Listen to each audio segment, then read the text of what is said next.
Shop now at the Home Depot and get up to 35% off select appliances. Plus, save up to an extra $400 on select appliances like Frigidaire. From the stainless steel French door refrigerator with crisp steel drawers to keep produce fresh longer, to the 5-burner electric range that lets you cook more at once and get meals on the table faster. Right now, get up to 35% off select appliances like Frigidaire. The Home Depot. How doers get more done. Pricing valid January 9th through January 29th. U.S. only. See store online for details and minimum purchase required. Thanks for choosing this free Anfield Index podcast. If you'd prefer to listen to this or any of our other shows without adverts, then now's the time to check out Anfield Index Pro. With AI Pro, you can supercharge your entire listening experience. You'll not only get all of our podcasts without the ads, but you'll have them far faster with our Quick Publish feature available exclusively for subscribers.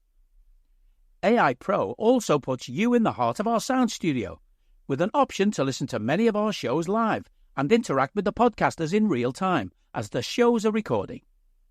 Upgrading couldn't be easier. AI Pro is available on all popular podcast platforms. Just head on over to AnfieldIndexPro.com and get started today. Welcome to the Daily Red, your lunchtime catch-up on all things Liverpool FC and your daily reminder that the Reds are top of the league, top of the Champions League, and facing a deficit in the EFL Cup. Last night we went to Tottenham and we lost 1-0. Lots of controversy about the end of this game. A dreadful game of football. Genuinely the worst game of football we've been involved in under Arne Slot. Hopeless from start to finish. Not just us, but them as well. I do wonder how big an impact the Bentancur incident had. Rodrigo Bentancur obviously collapsing / getting knocked unconscious. Don't really know what happened. There's a lot of people speculating. Don't want to get into any of that. What I can say for certain, what I saw with my own eyes, is that prior to the corner being taken, he looks completely out of it. His eyes are glazed. His jaw appears to be moving in an involuntary way. His hand movements are odd. And it appears like Dragusin and Conor Bradley are the only reason he's standing upright at that time. He breaks to go towards the ball. His movements are really unusual. And he basically falls over. Now, he does stoop to try and head a ball, but he basically falls over and he face plants into the ground. And I do wonder if, having witnessed that, it had an effect, particularly on his own team, who are his friends. I do think that may have affected the game. In fact, I can't see how it wouldn't have. The game itself was not good. We were not good.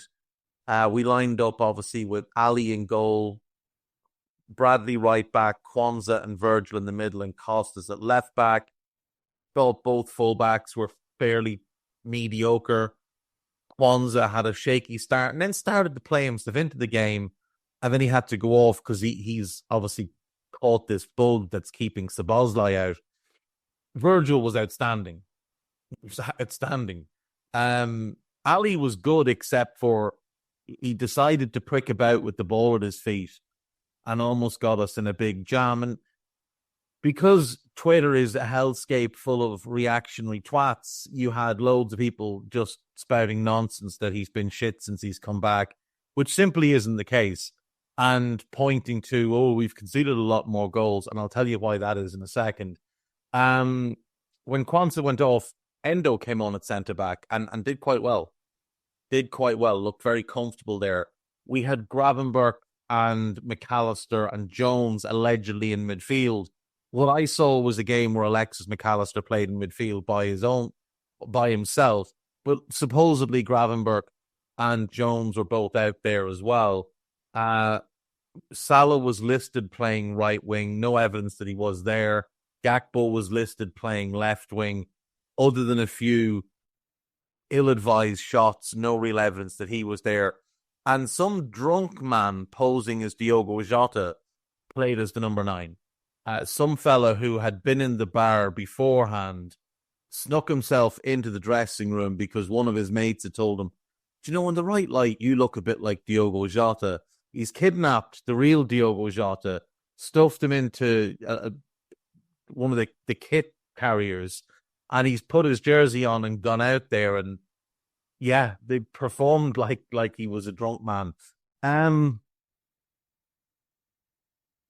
We got substitution appearances from Darwin, who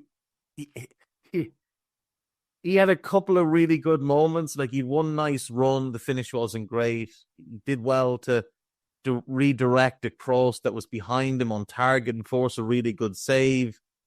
And then he just did the most Darwin thing. So they counterattack. Gravenberch is the last man back. Gravenberch blocks the cross or blocks the dribble of Kulusevski. And Darwin, who has sprinted the length of the pitch to get back and help out defensively, is there to mop it all up. And he takes control of the situation. And he starts pointing at Mo and putting it in behind. And Mo prepares himself to run in behind, only for Darwin to, I assume, curly toe it. And it sweeps across the pitch. Aimed at the left-back zone, this ball ends up at the right-side centre-back, who's shifting across the pitch to get it. It is a pass only Darwin Núñez could concoct on a night where otherwise he'd actually done okay and looked better than he had in recent weeks. Diaz came on. He struggled to impact the game.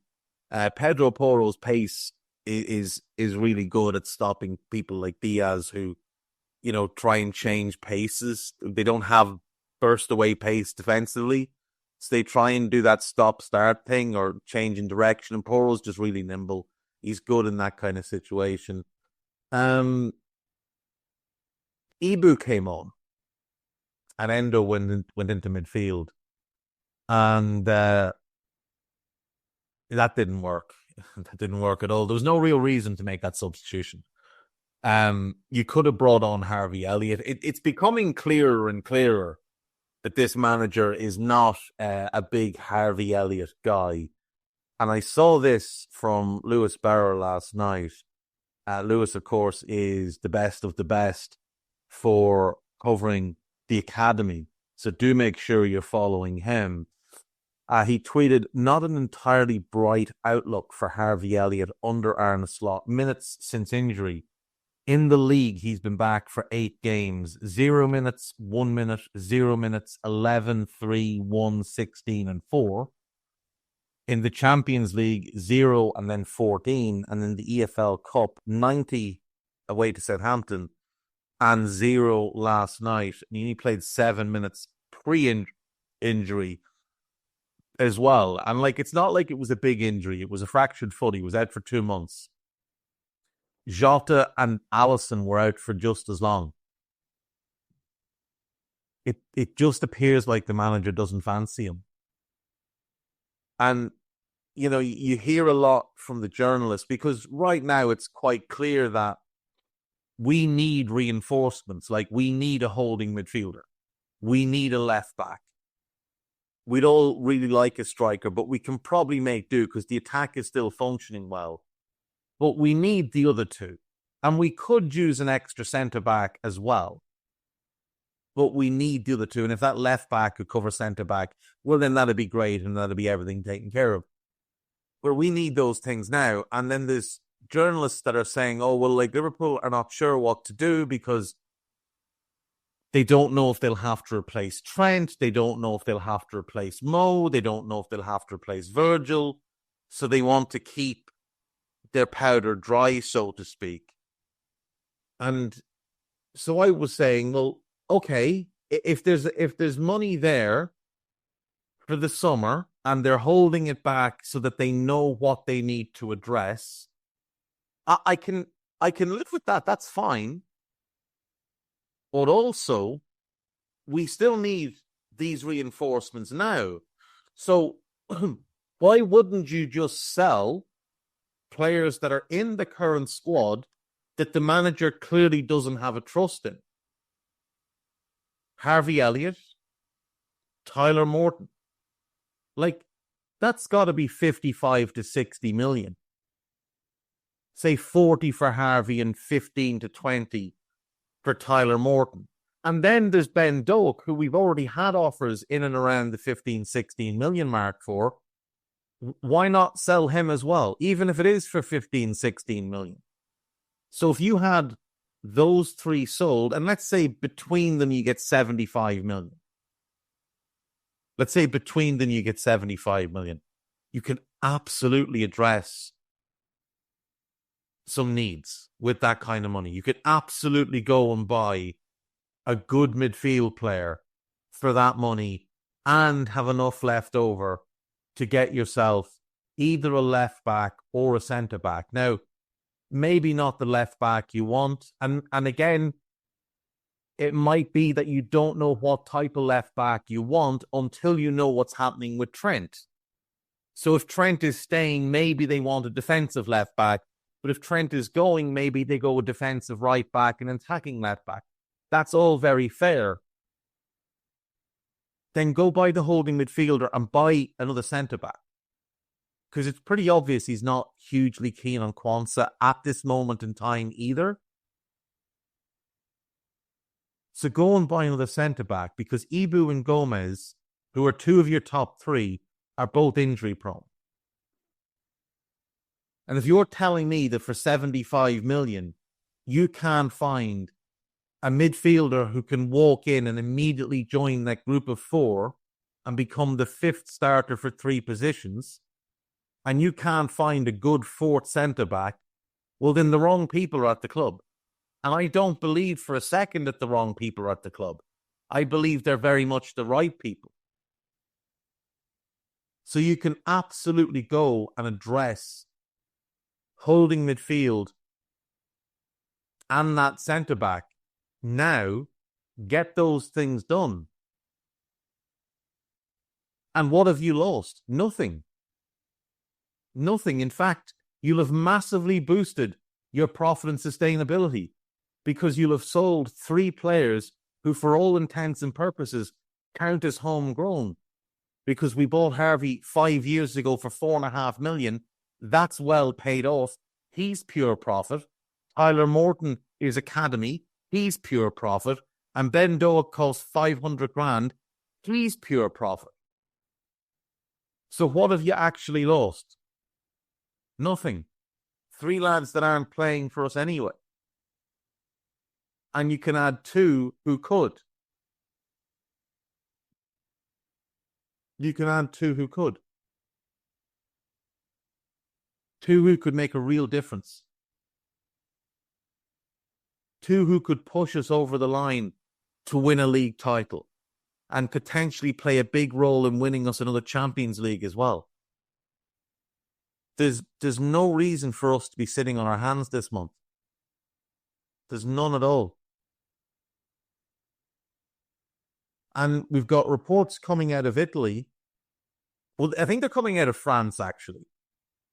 I think the reports are mostly coming out of France, but I saw Di Marzio's name linked to one. Now, he's obviously a spoofer, but I saw his name on one that says that Napoli is prepared to sell Kvicha Kvaratskhelia this month. Now, I have a bit of a tough time believing that. Napoli are top of Serie A. He's, by a wide margin, their best player. He's been nothing short of outrageous this season. And I'd be very curious as to why they'd be willing to sell him. But if they are, that's absolutely the type of move we should be jumping on. And I know we already have two left wingers. But what if we sold Darwin? It's time to learn Arabic, buddy, either way. But what if we couldn't find a move for Darwin now? Who's clearly gone beyond the point of being salvageable. What if we move Darwin on now and run the rest of the season with Kvicha, and Gakpo as our left-wing options, and Jota and Diaz as our 9 options. And Cody can play through the middle if needed. Mo could play through the middle if needed. Chiesa could play through the middle if needed. Like, if you could get decent money from the Saudis for Darwin, and there's a number of reports suggesting they're willing to pay close to 60 million for him. And Napoli apparently want 80 million euro for Kvicha. Maybe a little bit more, but 80 million is the figure that's out there. So what's that in the difference? Less than 10 million? Like, even if you're not going to address the other positions, you're talking about opportunistic signings.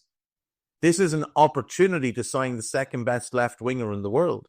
And I get that Cody's having a good season. He's not nearly as good as this fella.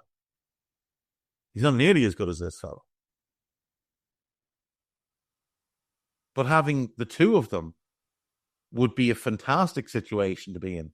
Then in the summer, you can sell Diaz and bring in a striker. So you've got new striker in Jota, Kvicha and Gakpo, Mo and Chiesa. And all of a sudden, your front line is completely rebuilt. Then you've just got the question of what do you do with Diogo Jota? You can answer that 12 months further down the line and he's got a year left on his deal.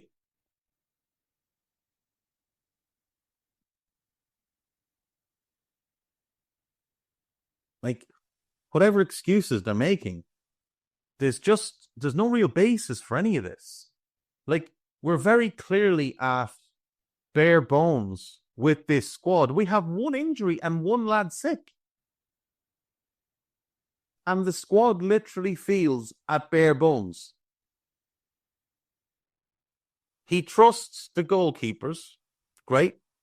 Ali, Kev, and Yaros. He seems happy with all three of them. He clearly only really trusts 3 centre-backs. Virgil, Ibu, and Joe. That's pretty obvious. He trusts the 2 left-backs, the 2 right-backs. So we're short a centre-back. Now, he does play Kwanzaa when forced to. And he'll play Endo there when forced to. But that's it. I still think they can be valuable players, but he clearly doesn't think of them when he wants to make a change. Like, if he did, Endo would have come on against United when we went 2-1 up. Endo would have come on against Newcastle when we went 3-2 up, and maybe we'd have won both of those games, and we'd be top of the league, 10 points clear with the game in hand, and very, very comfortable. In midfield, he only trusts 4 people. Gravenberch, Alexis, Szoboszlai, and Jones. And Gravenberch is goosed. Absolutely goosed. And he's become a defensive liability late in games. Last night, the goal they get, Bergvall is his man. And he just watches him run away from him. Against United, we're all very quick to blame Trent. And Trent deserves most of the blame. Because of the rotations, Lisandro Martinez was Gravenberch's man. He never even looked at him. And where was he for their second goal? When Arna's saying, oh, well, Alexis should have been back. Well, where was Gravenberch? Who should be getting back to cover that front post zone? He's goosed. Like, he is absolutely goosed. He needs a break, probably a multi-week, not even on the bench kind of break. This is MLS and U.S. soccer commentator Brian Dunseth here to tell you the only podcast you need to fulfill your weekly soccer needs. It's Week in the Tackle. And I'm Tom Rennie. We'll talk the Premier League title race, the Champions League, MLS expansionism, and the ongoing disappointments of our respective teams. It's all on Week in the Tackle. Didn't your West Ham just win a European trophy? Ah, that night in Prague. Sorry, what were we talking about? A Week in the Tackle available wherever you get your podcasts. Subscribe today so you don't miss a single episode. In attack, we've got numbers. But in midfield and at centre-back, we don't. And if Alexis were to go out for any prolonged period of time, we're fucked. Forget Mo and Virgil. Any team loses them, they're done. If we lost Alexis for a prolonged period of time, we would be goosed in midfield. Our midfield would just be, it would be a farce. So it would really help to have another body in there. And there's reports from Spain that Real are open to selling Tchouaméni. Why not just sell Harvey and Tyler Morton to fund Aurelien Tchouaméni? If that's what it takes. If the 60 million is the figure that's been thrown around. So why not do that? Is it because you're afraid that if you do, they'll ask for Trent? If they're getting Trent anyway, they're getting Trent anyway. But Tchouaméni is the guy that our recruitment staff and our analytics staff fell in love with. When before we even went to Monaco, they were in love with him. He would be a transformative player for us. Even if things haven't gone perfectly at Real, he is still an outstanding footballer. And he would be outstanding for us. Next to Alexis McAllister. Next to Gravenberch. Next to Jones. He could play with any of the three of them. And then in the attacking position. So I was thinking of it this way. If we had 5, right? Alexis can play 8 or 10. Curtis can play 8 or 10. Dom can kind of play 8 or 10. And Grav can play 8 or 10 and also cover at 6, though I would rather Alexis and I would rather Jones play that position. But either way, there's a lot of variety between what the other 4 can do. So if it's just Tchouaméni that plays one position, and you still have lads that can step in and cover for him for a game or two so he's not overplayed. And then they're rotating in those other 2 positions. Like, that keeps them all fresh. Anyway, go back to the game last night, David. We lost the game because the referee bottled big decisions. So, Lucas Bergvall had already been booked. I don't care whether or not he should have been booked. He was booked. And then he committed a yellow card foul, which the referee waved away. The referee did not wave play on. The referee said he got the ball, and he clearly didn't. Now, my opinion is that the referee knew it was a foul, but didn't want to send the lad off that late in the game. Didn't want to send him off because maybe he knew he got the first one wrong. So he's let him away with one. But that should be a yellow card and he should be sent off. Okay? Kostas Tsimikas gets injured and has to go off for treatment. While Kostas Tsimikas is off and we're down to 10 men, they attack. Ball's played up to Solanke. Ibou, who's clearly not fit, clearly played too much against United and clearly shouldn't have been brought on last night. Ibou makes a mistake. He overcompensates. I think anticipating that Solanke's going to swivel and shoot with his right foot. And Ibou overcompensates for that. Solanke turns back. Now, this is happening as you're looking at our goal. This is happening to the right-hand side of our goal.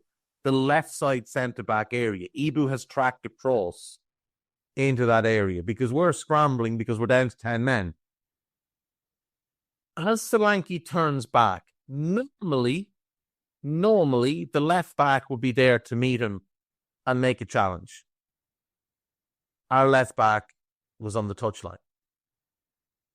So not only are we down to 10 men, this event is now taking place in an area of influence for that left back. He feeds the ball back, and the player who should have been sent off strolls onto it. Ryan Gravenberch, who again, completely goosed, has just watched him go. He strolls onto it, and it's a really good finish. Take nothing away from the lad. It's a really good finish. But he shouldn't have been on the pitch. He shouldn't have been on the pitch. But even if he wasn't sent off, if our left back is still on the pitch, he makes a challenge on Solanke, and the ball doesn't get back to him. Doesn't get back to Bergvall. So it's like a triple whammy of shit for us. We're down to 10 men. It happens in an area that Costas could have influenced, and the fella that should have been sent off scores the winner. But it wasn't over there. And I don't think we covered this on Roll last night, because I think we got so wrapped up and talked about other things. We have a penalty shout in the dying seconds where Kulusevski kicks through Curtis Jones's leg. I would be willing to bet all the money that I have in this world that if that incident takes place 5 minutes earlier, that the penalty is given. I would bet any amount that that's what happened. That he bottled it because of the time. Because it was right on. It was 7 minutes of stoppage time. And it was like 96 and 50, I think, or 96 and 40. It was right towards the end of that 97 minutes being up. And I bet he just bottled it. And I bet that's why VAR... Now, VAR did check it. I've seen some people say it wasn't referred. It was referred, it was checked. They confirmed that on CBS, but they were checking for that. I would be willing to bet that if that happens in the 90th minute, the 91st minute, and the 7 minute stoppage time, that he gives that penalty. And any other time in the game, obviously, but he wasn't going to give it there. I think he bottled it. I think he bottles both big decisions, and both of them cost us, which is less than ideal. But look, here's the thing, right? Here's the thing. We were not going to go the rest of this season without losing. Okay, we lost to Forest. We'd gone 24 unbeaten. We weren't going to go to the end of the season without losing again. We're not that good. We're very good. We're not that good. We're probably going to lose again this season. Now, hopefully that's in an FA Cup game, because who the fuck cares? Well, if you are going to lose, the game to lose is the first round, the first leg of a two-legged tie. Especially 1-0, and especially away from home. Because you're going home for the second leg. So, wouldn't be getting too downhearted about last night's result. The performance was bad. So what? So what? We'll be fine. Like, calm yourselves down. Calm yourselves down. We'll be fine. We had 2 bad performances in a row against Newcastle and Fulham as well, and bounced back to hammer Tottenham, to beat Leicester, and to hammer West Ham. We'll be fine. We're going to be absolutely fine. Oh, we also beat Southampton away in that run as well. We'll be fine. The league is still ours to lose. It's still in our hands. And I think we're going to go to Forest on the 14th and beat them. And I think we'll go to Brentford and beat them. And I don't think Arsenal are going to beat both Spurs and Villa. I don't think they are. As I look at the next 4 league games for us, Forest away, Brentford away, Ipswich home, Bournemouth away, right? That's a tough run. I think their run is tougher. And I think we'll take more points than them over the next 4 league games and grow our advantage at the top of the table. They're home to Spurs, home to Villa, away to Wolves, and home to City. And I know it means they're home. Look at their record against top half teams. Look at their record against top half teams. I don't think they're winning all 3 of those home games. I wouldn't be at all surprised if they drop points in 2 of them. They're missing Bukayo Saka. They're missing Bukayo Saka. And since he got hurt, they scraped a win against Ipswich. Brentford gifted them a win, and they were lucky to get a draw against Brighton. And they lost to Newcastle 2-0 at home. They've got to play Newcastle at home again later this season. They've got to play Chelsea home. They've got to play Fulham home, and Fulham are a good away team. They've got to play Bournemouth at home. Like, people are making a lot about the fact that they've played all more tough games away from home. Grand. They didn't go and win those games. They haven't proven they can beat those teams. And it's not like they've been incredible at home. They've drawn at home with Brighton, with us when we played dreadful on the day, and with Everton. Everton went there and got a 0-0.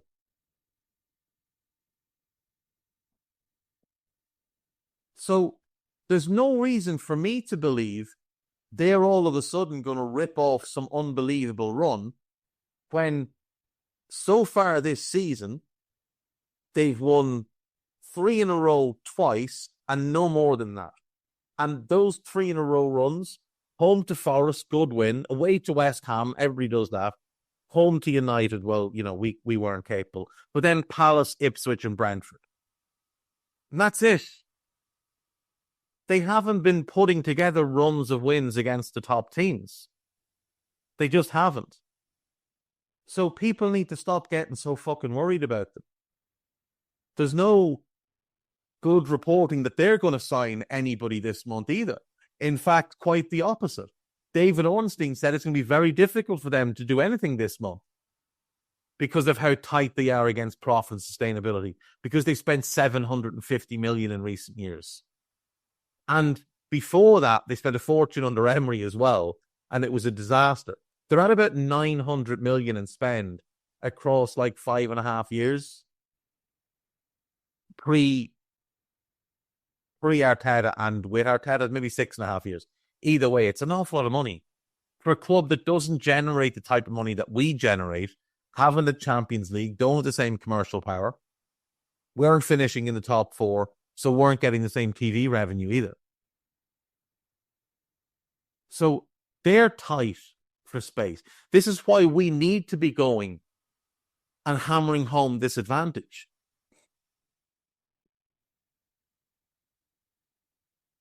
It'd be really nice if someone from the club, be it a manager or one of the players, was to come out and say, like they did in the summer, we need players in. Because we do. We really do. On Anfield Index.com today, there is a piece on last night's game. There's a piece on Tyler Morton. There's a piece on a report by Christian Falk that we're interested in Joshua Kimmich. I would be very, very doubtful sitting through to that. I'd imagine that's Kimmich's agent using Falk to get him the new contract he wants. There's a piece about Joel Quansah, who went off, it turns out, sickness on it, injury. And there's a piece about Virgil talking about how the referee got the decision wrong last night, which, I mean, everybody can see. And I'm sure we'll get at some point some sort of acknowledgement that it was the wrong decision. Podcast-wise, we had the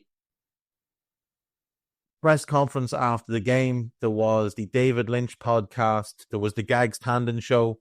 Jack McIndoe joined Gags for that one. And then there was Post-Match Raw, which was Guy Drinkle hosting, myself and Trev.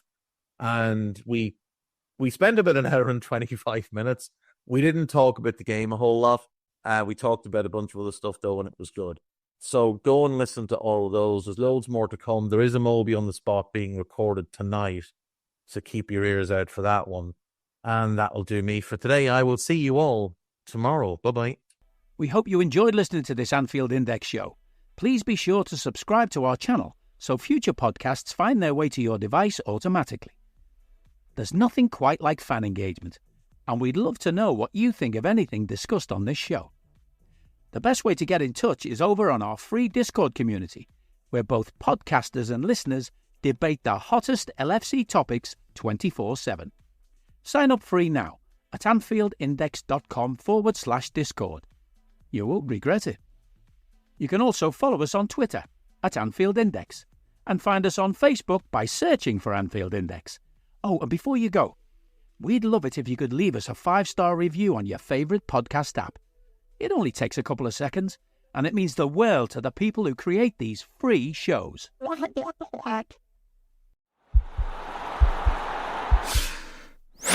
This podcast is part of the Sports Social Podcast Network.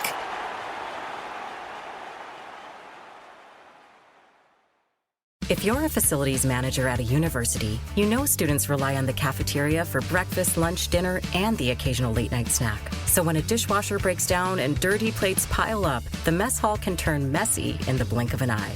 Enter Grainger. With over 1 million industrial-grade products and fast delivery, the product you need now is never far away. So you can turn that dishwasher back into a lean, clean washing machine. Call, click Grainger.com, or just stop by. Grainger, for the ones who get it done.